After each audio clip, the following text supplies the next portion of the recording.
Talvez você já tenha lido o livro do Apocalipse e passado direto por uma expressão curiosa, sem perceber que ali se esconde um dos mistérios mais ignorados de toda a Bíblia. E da parte dos 7 espíritos que estão diante do seu trono. Apocalipse 1:4. 7 espíritos. Mas a Bíblia não diz que há um só Espírito, o Espírito Santo. Por que então o texto sagrado nos apresenta essa figura tão enigmática, conectada diretamente ao trono de Deus? O que são esses 7 espíritos? São anjos? São manifestações do Espírito Santo? Ou estamos diante de algo ainda mais profundo, que foi selado para os sábios, mas revelado aos humildes de coração? Neste vídeo, vamos mergulhar nesse mistério esquecido. Um enigma que percorre não só o Apocalipse, mas também Isaías, Zacarias e até mesmo os Evangelhos, e que revela a complexidade divina em uma forma que poucos se atrevem a explorar. E o mais impressionante, esses 7 espíritos não são apenas uma curiosidade teológica. Eles estão vivos, atuam no mundo espiritual neste exato momento, observam, guiam, julgam. Eles são como os olhos de Deus espalhados pela criação, testemunhando cada pensamento oculto, cada oração secreta, cada clamor de justiça na terra. E saber quem eles são pode transformar completamente a forma como você enxerga o mundo espiritual. Mas antes de irmos além, precisamos fazer uma pausa aqui, porque esse tema não é apenas teológico. Ele é espiritual, simbólico, profético. Ele toca na estrutura mais profunda do universo espiritual, e é por isso que foi tão negligenciado por séculos. Há algo de sagrado nesse silêncio. Algo que precisa ser desvelado com temor, e não com curiosidade vazia. E é por isso que este vídeo não será como os outros. Aqui você não vai receber respostas prontas. Vai caminhar por uma estrada de símbolos, visões e revelações bíblicas. Uma estrada onde os 7 Espíritos de Deus surgem como lanternas espirituais, iluminando os mistérios da própria Trindade.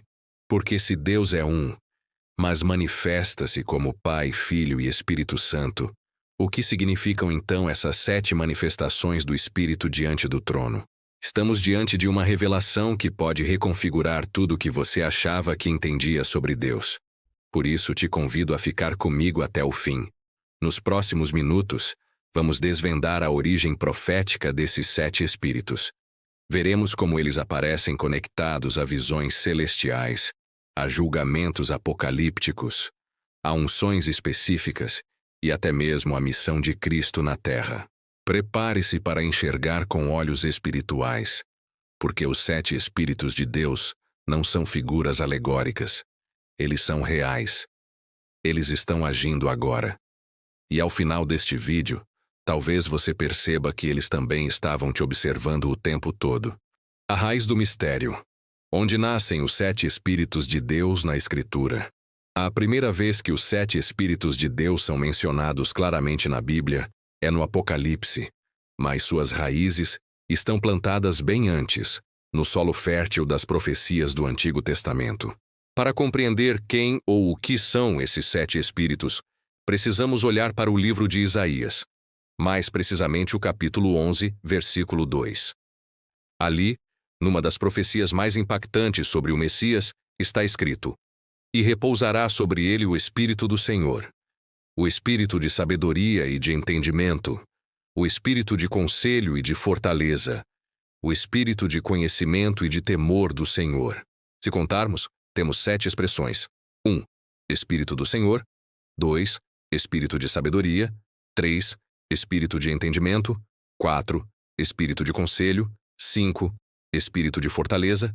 6. Espírito de conhecimento. E 7. Espírito de temor do Senhor. 7 manifestações de um mesmo Espírito. 7 dimensões espirituais que repousam sobre o Cristo. Isso é fundamental para compreender a multiplicidade da atuação do Espírito de Deus. Ele é um, mas opera de forma 7 vezes mais profunda. Ele é completo, pleno, absoluto. A simbologia do número 7 na Bíblia representa justamente isso: plenitude, totalidade divina. E é por isso que esses 7 espíritos não são 7 entidades diferentes, mas 7 expressões espirituais da mesma presença divina. São como 7 raios de uma única luz, 7 vozes que saem de um único trono. É como se o Espírito de Deus, ao agir na história humana, se revelasse com múltiplas faces, cada uma carregando uma função, uma força, uma unção específica. Em Zacarias 4, por exemplo, vemos outra cena cheia de mistério. O profeta tem uma visão de um candelabro com 7 lâmpadas, alimentado por 2 oliveiras. Quando ele pergunta ao anjo o que aquilo significa, a resposta é profunda. Estes 7 olhos são os olhos do Senhor, que percorrem toda a terra. Zacarias 4:10. 7 olhos, 7 lâmpadas, 7 espíritos. Tudo conectado. Tudo apontando para uma mesma realidade espiritual. Deus observa, guia, unge e julga, através dessa plenitude invisível que está ao redor do trono. E é exatamente isso que João vê em Apocalipse. No capítulo 4, ao descrever a sala do trono, ele diz: E havia diante do trono como que um mar de vidro, semelhante ao cristal. E no meio do trono, e ao redor do trono, 4 animais cheios de olhos por diante e por detrás. E havia 7 lâmpadas de fogo ardendo diante do trono, as quais são os 7 Espíritos de Deus. 7 olhos, 7 lâmpadas, 7 espíritos, e todos estão diante do trono. Eles não são criaturas, eles não são arcanjos, eles são manifestações da própria glória de Deus, e o fogo que arde neles é o fogo que consome, purifica e revela. Um detalhe importante: esses 7 espíritos não estão fora de Deus. Eles são descritos como estando diante do trono, como uma extensão da presença divina que age com propósito. E onde está o trono? No céu, no centro da eternidade, onde o tempo não passa e as decisões eternas são tomadas. Isso significa que cada uma dessas manifestações espirituais atua conforme a vontade perfeita do Altíssimo. Quando o espírito de sabedoria se move, é porque Deus decidiu iluminar. Quando o espírito de fortaleza se manifesta, é porque alguém precisa ser sustentado em meio à guerra. Quando o espírito de temor do Senhor é liberado, é porque há algo sagrado que precisa ser respeitado, reconhecido, reverenciado. E talvez, sem perceber, você já tenha sido tocado por esses espíritos em momentos da vida. Quando teve discernimento que não vinha da lógica. Quando sentiu força onde havia fraqueza. Quando chorou de temor sem entender porquê. Isso não foi coincidência. Foi manifestação. Os 7 espíritos de Deus atuam no mundo invisível, mas suas marcas são visíveis para aqueles que têm olhos espirituais. E a pergunta que fica é: por que isso é tão pouco pregado, tão pouco ensinado? Porque esse é um conhecimento que exige maturidade espiritual. Não é para gerar debates, mas reverência. Não é para criar teorias, mas quebrantamento. Estamos falando da essência de Deus em ação, do coração do Espírito derramando atributos divinos sobre a terra. Nos próximos blocos, você verá como esses espíritos estão diretamente ligados à missão de Jesus, ao julgamento final e ao destino da humanidade. E talvez, ao entender isso, você comece a sentir algo novo. O espírito de conhecimento começando a te envolver, agora mesmo. Os 7 espíritos e a missão de Jesus. O código espiritual do Messias.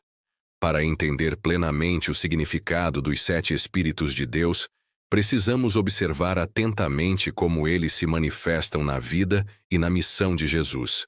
Ele não apenas foi cheio do Espírito. Ele foi o único a carregar todas as 7 manifestações em totalidade. Em Isaías 11, como vimos, o profeta já antecipava essa realidade ao dizer que sobre o Messias repousaria o Espírito do Senhor em suas 7 expressões. Isso não é simbólico apenas. É um código espiritual. Jesus não veio apenas como Salvador. Ele veio como manifestação visível do invisível, como recipiente pleno da glória divina. Cada uma dessas 7 manifestações do Espírito atua na missão de Cristo como uma engrenagem divina, perfeitamente sincronizada. Veja, o espírito de sabedoria guiava seus ensinamentos. Quando ele calava os fariseus com poucas palavras, ou revelava segredos do coração das pessoas, ali estava a sabedoria divina em operação. O espírito de entendimento revelava os mistérios do reino de Deus por meio de parábolas que confundiam os orgulhosos, mas iluminavam os humildes. O espírito de conselho estava presente quando ele orientava almas perdidas com poucas palavras, apontando o caminho certo mesmo em meio ao caos. O espírito de fortaleza se manifestava quando ele enfrentava a cruz com firmeza sobrenatural, sem recuar, sem se desesperar. O espírito de conhecimento estava ativo quando Jesus discernia o mundo espiritual por trás das ações humanas. E o espírito de temor do Senhor transbordava dele quando, mesmo sendo Deus, vivia em profunda reverência e obediência ao Pai. Por fim, o espírito do Senhor, como presença total, o envolvia continuamente em comunhão com o Pai Celestial. Nada disso é apenas teórico. Quando Jesus entra na sinagoga e lê Isaías 61, dizendo: "O Espírito do Senhor está sobre mim, porque me ungiu." Ele está declarando que a promessa se cumpriu. Ele é o ungido com o Espírito completo. E essa unção não termina nele. No Apocalipse, Jesus é chamado de aquele que tem os 7 Espíritos de Deus. Apocalipse 3:1. Isso é tremendo. Ele não apenas recebeu essas manifestações, ele as carrega, domina, transmite. E mais, ele compartilha isso com a igreja. É por isso que o livro de Apocalipse mostra 7 igrejas, cada uma lidando com aspectos espirituais específicos, e cada uma necessitando de manifestações diferentes do Espírito para permanecer fiel. O padrão se repete: 7 Espíritos, 7 lâmpadas, 7 igrejas. Estamos diante de um projeto divino completo. Jesus, como cabeça da igreja, envia o Espírito, mas esse Espírito não age de forma genérica. Ele atua conforme a necessidade espiritual de cada tempo, de cada lugar, de cada servo. Em tempos de confusão, o espírito de sabedoria. Em tempos de fraqueza, o de fortaleza. Em tempos de medo, o de temor do Senhor. Cada geração da igreja, cada crente sincero, recebe do alto a porção que precisa. Isso nos leva a um ponto-chave. Os 7 Espíritos de Deus não são apenas uma visão celestial do trono. Eles são uma realidade prática no campo de batalha espiritual. Estão operando agora mesmo, em cada nação onde o Evangelho está sendo pregado, em cada coração que clama por revelação, em cada família que resiste ao mal em oração. Por isso, não devemos reduzir essa revelação a uma curiosidade teológica. Devemos buscá-la com fome espiritual. Devemos orar como quem clama por água no deserto. Senhor, derrama sobre mim o espírito de sabedoria, o de fortaleza, o de temor. Porque quanto mais o mundo mergulha em trevas, mais precisamos da plenitude do Espírito. Não apenas dons, não apenas emoção, mas a presença real, os 7 raios de luz saindo do trono de Deus e entrando em nossos corações.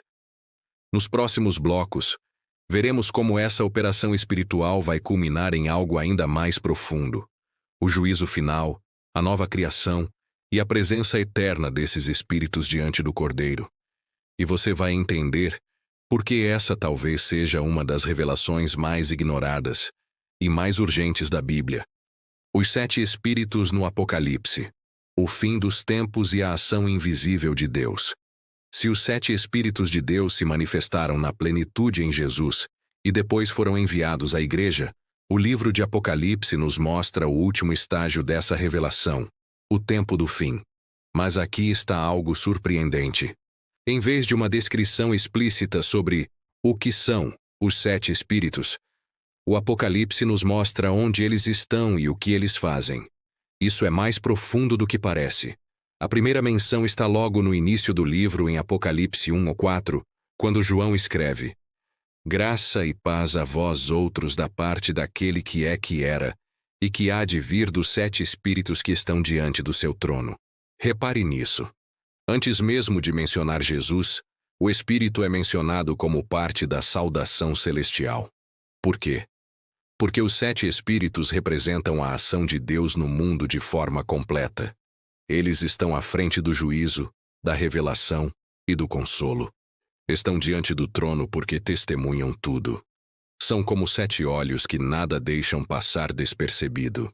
Em Apocalipse 4:5, vemos 7 lâmpadas de fogo ardendo diante do trono, as quais são os 7 Espíritos de Deus.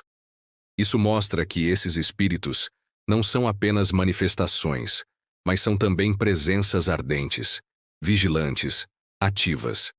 E no capítulo 5, ao descrever o Cordeiro, Jesus é retratado como tendo 7 olhos, que são os 7 Espíritos de Deus enviados por toda a terra. Essa imagem é profundamente simbólica e espiritual. Jesus não apenas carrega os 7 Espíritos, mas os envia para cumprir sua missão nos 4 cantos do mundo. É como se o plano de redenção, o consolo aos justos e o julgamento aos ímpios estivessem todos operando simultaneamente, através desses espíritos. Enquanto os eventos finais se desenrolam, as trombetas, os selos, as taças da ira, os 7 espíritos continuam sua operação silenciosa e invisível. Não vemos os espíritos como personagens, mas vemos suas marcas. Quando uma igreja precisa ser corrigida, o Espírito fala. Quando o céu é aberto para mostrar o trono, os 7 espíritos estão lá. Quando a batalha espiritual atinge seu auge, eles seguem iluminando, fortalecendo, revelando, discernindo. É como se eles fossem a engrenagem interna de toda a narrativa do Apocalipse, girando com precisão divina, ajustando os tempos e os juízos conforme a vontade de Deus. Mas há algo ainda mais profundo. Os 7 espíritos também revelam a resposta de Deus ao caos. Eles não são apenas reativos, são estratégicos. Diante da apostasia, vem o espírito de temor. Diante da confusão teológica, vem o espírito de entendimento. Diante da frieza espiritual, vem o espírito de sabedoria. Cada manifestação espiritual é como um antídoto enviado contra o veneno do fim dos tempos. Enquanto o dragão age, enquanto a besta seduz, enquanto Babilônia corrompe, os 7 espíritos estão operando nos bastidores, sustentando os justos, iluminando os profetas, dando visão espiritual aos fiéis. E é aqui que muitos cristãos erram. Acreditam que, nos últimos dias, Deus apenas julgará. Mas a Bíblia revela algo mais. Ele também capacitará. Ele também derramará. Ele também revelará. E o fará por meio dos 7 espíritos. O que isso significa para nós? Significa que, nos dias mais escuros da história, o Espírito de Deus estará mais ativo do que nunca. Mas não de forma teatral, e sim profunda, silenciosa, intensa. E apenas os que estiverem com os ouvidos abertos e o coração quebrantado perceberão. É por isso que precisamos buscar não apenas dons espirituais, mas a plenitude do Espírito de Deus. Precisamos em oração clamar: Senhor, que os 7 espíritos operem em mim, que minha lâmpada esteja acesa, que meu coração esteja firme, que minha mente esteja lúcida. Porque sem esses espíritos, a igreja será facilmente enganada, mas com eles seremos invencíveis. No próximo e último bloco, você verá como essa revelação culmina na eternidade, e porque os 7 Espíritos de Deus estarão eternamente ligados ao Cordeiro e ao trono. Uma verdade que poucos conhecem, mas que muda tudo. O final de tudo, os 7 Espíritos na eternidade e o chamado para os últimos dias. E agora chegamos ao ponto mais alto de toda essa revelação. Já vimos os 7 Espíritos de Deus se manifestando na criação, no ministério de Jesus, na vida da igreja e nos bastidores do Apocalipse. Mas há uma última cena, grandiosa, eterna, gloriosa, em que esses 7 Espíritos aparecem pela última vez. E ela não é uma cena de julgamento, nem de destruição. É uma cena de vitória, de coroação, de eternidade. Em Apocalipse 22, o último capítulo da Bíblia, há uma expressão que parece pequena, mas carrega uma profundidade infinita. O Espírito e a noiva dizem: Vem. Sim, aqui está o Espírito, no singular, porque já não há separação entre os 7 aspectos. Agora tudo é um. Tudo está completo. Tudo está consumado. Os 7 Espíritos de Deus se fundem como uma só voz com a Igreja glorificada. É o clímax da história espiritual da humanidade. O Espírito e a noiva unidos em perfeita harmonia, clamando juntos pelo retorno do Cordeiro. Mas preste atenção. Esse é mais do que um clamor. É um selo final, onde o Espírito que desde Gênesis pairava sobre as águas, agora reina sobre os redimidos. Onde o Espírito que ungiu Jesus, agora glorifica Jesus eternamente. Onde o Espírito que fortaleceu mártires, agora repousa sobre a multidão incontável de salvos. Em perfeita paz. Tudo está consumado. Não há mais resistência. Não há mais engano. Não há mais necessidade de discernimento ou de temor, porque o Cordeiro venceu, e os 7 Espíritos completaram sua missão. Eles não desaparecem. Eles permanecem. Diante do trono, diante do Cordeiro, como 7 lâmpadas que nunca se apagam. São como o reflexo eterno da própria plenitude de Deus, irradiando sabedoria, temor, poder, entendimento, conselho, ciência e reverência por toda a eternidade. E agora, pare e pense. O que isso significa para nós, aqui e agora? Significa que estamos vivendo entre 2 extremos, o começo da manifestação dos 7 Espíritos e a consumação dela na eternidade. Nós estamos no meio do caminho, no campo de batalha. E é exatamente nesse momento da história que mais precisamos da atuação deles. Não apenas de um dom ou de uma emoção espiritual, mas da totalidade do Espírito de Deus em nossa vida. O Espírito que nos dá discernimento em tempos de engano. O Espírito que nos dá força quando tudo parece desabar. O Espírito que nos dá temor quando o mundo se enche de soberba. O Espírito que nos traz sabedoria para entender os sinais dos tempos. O Espírito que nos dá entendimento para não nos desviarmos da verdade. O Espírito que nos dá conselho para tomar decisões alinhadas ao céu. O Espírito que nos conduz à reverência e ao fogo da adoração verdadeira. Os 7 Espíritos de Deus são o mapa espiritual que nos guia até o fim. Eles não são uma doutrina esquecida, são uma presença viva. São um lembrete de que Deus não nos deixou sozinhos, que o céu está envolvido com cada passo que damos, que há olhos sobre nós, chamas ao nosso redor, sussurros do alto nos orientando. E quando o fim vier, quando a besta se levantar, quando as nações se abalarem, quando a fé for posta à prova, os 7 Espíritos estarão ativos, capacitando os últimos profetas, os últimos intercessores, os últimos mensageiros. E por fim, quando a última trombeta soar, quando a última alma for salva, quando o último joelho se dobrar, os 7 Espíritos estarão ali, diante do trono, com a noiva, dizendo: vem. E será o fim, ou melhor, será o recomeço eterno.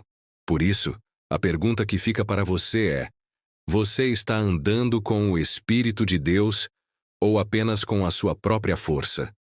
Você conhece apenas o Jesus histórico? Ou vive em comunhão com o Cristo glorificado e seus 7 Espíritos? O tempo é agora. Busque, clame, se quebrante, porque aqueles que forem cheios do Espírito serão encontrados de pé no dia final. Que o Espírito do Senhor repouse sobre você.